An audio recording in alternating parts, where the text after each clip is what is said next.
Hello viewers. கயல் serial டைரக்டருக்கு உண்மையிலேயே Oscar அவார்டே கொடுக்கலாங்க. நீங்கள் எல்லோரும் கயல் சீரியலை சீக்கிரம் முடிவுக்கு கொண்டு வரணுன்ட்டு சொல்லிட்டு இருக்கிறீங்க. ஆனால் ஐ படத்தில் விக்ரம் சொல்கிற மாதிரி அதுக்கு மேலேன்னு சொல்லியே கயல் சீரியலை இப்போ 1 மணி நேரம் டெலிகாஸ்ட் ஆகிற மாதிரி டைரக்டர் கொண்டு வந்துட்டார். ஆமாங்க, கயல் சீரியல் ஜூலை 6 முதல் திங்கள் முதல் சனிக்கிழமை வரை 7 to 8 1 ஹவர் டெலிகாஸ்ட் ஆக போகுது. கயல் சீரியலில் கயல் வீட்டில் போடுவாங்க பாருங்கள் ஒரு வட்டமேஜை மாநாடு. எப்பா சாமி முடியலைங்க. பிரச்சனையை தீர்ப்பதா நினைத்து புதுசாக ஒரு பிரச்சனையை உருவாக்கதாங்க அந்த வட்டமேஜை மாநாடு. சொல்லப்போனால் ஐநா சபைக்கே டப் கொடுப்பாங்க, அந்த அளவுக்கு இருக்கும் அவங்க வட்டமேஜை மாநாடு.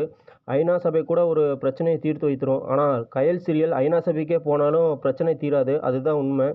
ஏற்கனவே சிங்கப்பெண்ணே சீரியலின் கன்சீவ் ட்ராக்கை ஒருவர் இன்ஸ்டாகிராமில் ஓட்டுன்னு ஓட்டிகிட்டு இருக்கிறாரு. அதை பார்த்தாவது சன் டிவியும் இந்த சீரியல் டைரக்டர்கள் எல்லாம் திருந்தணும். பார்க்கலாம், இதுக்கு மேலேயாவது சீரியலை நல்லா எடுப்பாங்கன்ட்டு நம்ம நம்பலாம். இந்த வீடியோ பற்றிய கருத்தை கீழே இருக்கும் கமெண்ட் பாக்ஸில் மறக்காமல் கமெண்ட் பண்ணுங்கள். அப்படியே எங்கள் சேனலையும் சப்ஸ்கிரைப் பண்ணுங்கள். இதே போன்ற வீடியோவில் உங்களை மீண்டும் சந்திக்கிறேன். Thank you friends.